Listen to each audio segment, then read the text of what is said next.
มาพี่น้องมื้อนี้จะมารีวิวประสบการณ์การไปทำบุญอยู่วัดนี้ชื่อวัดพุทธธรรมยานเด้ออยู่อำเภอบางคล้าจังหวัดฉะเชิงเทราจากที่พักของเฮาก็ประมาณเกือบ100 โลพอดีแล้วมื้อที่เฮาไปนี่ก็เป็นมื้อหยุดยาวเป็นมื้อวันพระใหญ่อีกด้วยอยากจะบอกว่าคนเยอะมากหาที่จอดรถยากมากพอเฮาหาที่จอดรถเสร็จแล้วเนาะเฮาก็ย่างมาท่าเรือมาซื้อตั๋วเพื่อที่จะข้ามฟากไปไหว้พระค่าตั๋วเรือต่อคนก็บ่ถึกบ่แพง20 บาทพอดีซื้อตั๋วเสร็จแล้วก็มาเข้าคิวรอขึ้นเรือข้ามฟากบรรยากาศรอบข้างคือสวยมากและมื้อที่เฮาไปนี่ก็ดีจังแม่นบ่มีแดดเอาให้พอเฮาลงเรือแล้วเฮาก็ใช้เวลาข้ามฟากไปบ่ถึง5 นาทีมองผ่านตาไปจะเห็นวัดอยู่ตรงข้ามคือแบบว่ายังบ่ทันได้ขึ้นไปเลยแค่ข้างนอกก็สวยแล้วอะแล้วเรือก็พาเฮาข้ามฟากมาถึงจุดหมายอย่างปลอดภัยลงเรือเสร็จแล้วเฮาก็เดินไปอีกนิดจะสังเกตเห็นได้ว่าคนเยอะมากประมาณ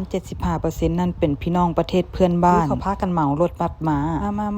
ย่างบ่โดนเฮาก็มาฮอดวัดแล้วเฮาก็ทำการถวายสังฆทานกันเลยในวัดนี้จะมีหลายจุดมากๆที่ให้เฮาทำบุญเฮาเลือกสรรเอาได้เลยเฮาจะทำบุญประเภทไหนแบบไหนเมื่อเฮาถวายสังฆทานเสร็จแล้วเฮาก็ออกมาข้างนอกมาเบิ่งวิหารแก้วมาถึงจังหวัดที่หลวงพ่อเพิ่นมาตีกลองเพลพอดีวิหารแก้วนี่เบิ่งภายนอกก็สวยสดงดงามเหลือเกิน